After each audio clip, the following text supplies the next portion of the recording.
Գյորջյան Կասկադ 60 ամիս փուլային վճարում բազմաթիվ առավելություններ։ Պարոն Հովհաննիսյան, հարցս ձեզ եմ ուղղում, ի վերջո այս եկեղեցի, մայրաթոր, իշխանություն հակամարտությունը այդպես էլ չի հանգուցալուծում, դուք ինչպես եք տեսնում այդ հանգուցալուծման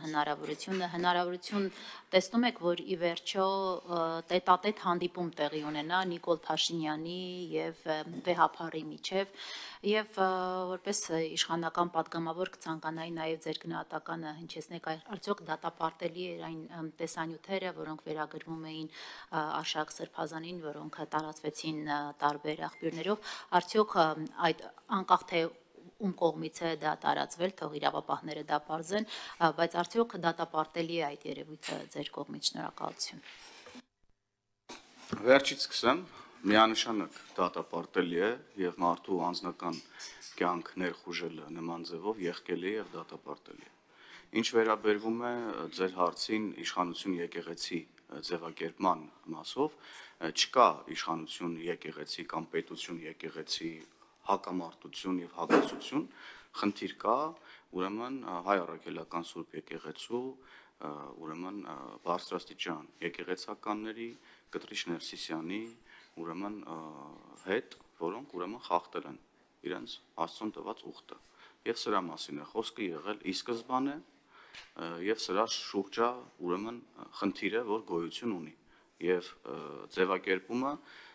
մեզ համար ընդունելի չի, պետություն եկեղեցու հետ մենք խնդիր չունենք, մենք ունենք խնդիր, արդեն նշեցի Կտրիչ Ներսիսյանի եւ նրա շրջապատի հետ, որոնք ըստ էության իրենց վարքագծով նսեմացնում են ուրեմն ամեն հնարավոր արժեք։ Եվ մեր ասելիքը սրա մասին է, եւ վարչապետը ես կարծում եմ շատ մանրամասն խոսել է, բազմիցս արդեն խոսել է գործողությունների հաջորդականության մասին, ձևի մասին, ինչպես մենք պետքա ուրեմն հոգևոր իշխանությունը վերադարձնենք ժողովրդին, եւ ամեն բան լինելու է ուրեմն եղբայրական մթնոլորտում, եւ վարչապետը ըստ էության արդեն ասել է, որ առաջնորդելու է այս շարժումը, ուրեմն նաեւ խորհրդակցություններ է կազմակերպում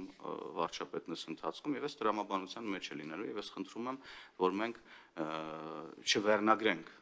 գործընթացը որպես իշխանություն եկեղեցի հակասություն կամ պետություն եկեղեցի հակասություն, որովհետեւ այդպիսի հակասություն ուղղակիորեն չկա։ Իսկ երկխոսությունը դուք հնարավոր չեք համարում Վեհափարի եւ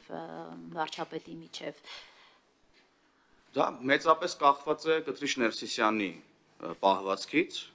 եւ մյուս հոգեվորականների պահվածքից, բայց կարծում եմ, որ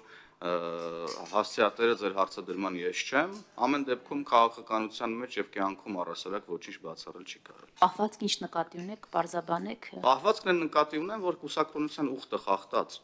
հոգեվորականները պետք է հեռանան եկեղեցուց եւ վերջ։ Սրան այլ ընտրանք չի կարող լինել։ Այսինքն երկխոսություն չի կարող լինել նրա մասին, որ կուսակրոնության ուխտը խախտած որևէ հոգեվորական պետք է շարունակի իր ծառայությունը եւ մենք որպես հավատավոր ժողովուրդ հաշտ լինենք դրա հետ։ Նման երկխոսություն չի կարող ուղղակի լինել։ Շնորհակալ եմ։ Երկխոսություն ապա միայն իր հեռացման մասին։ Այո։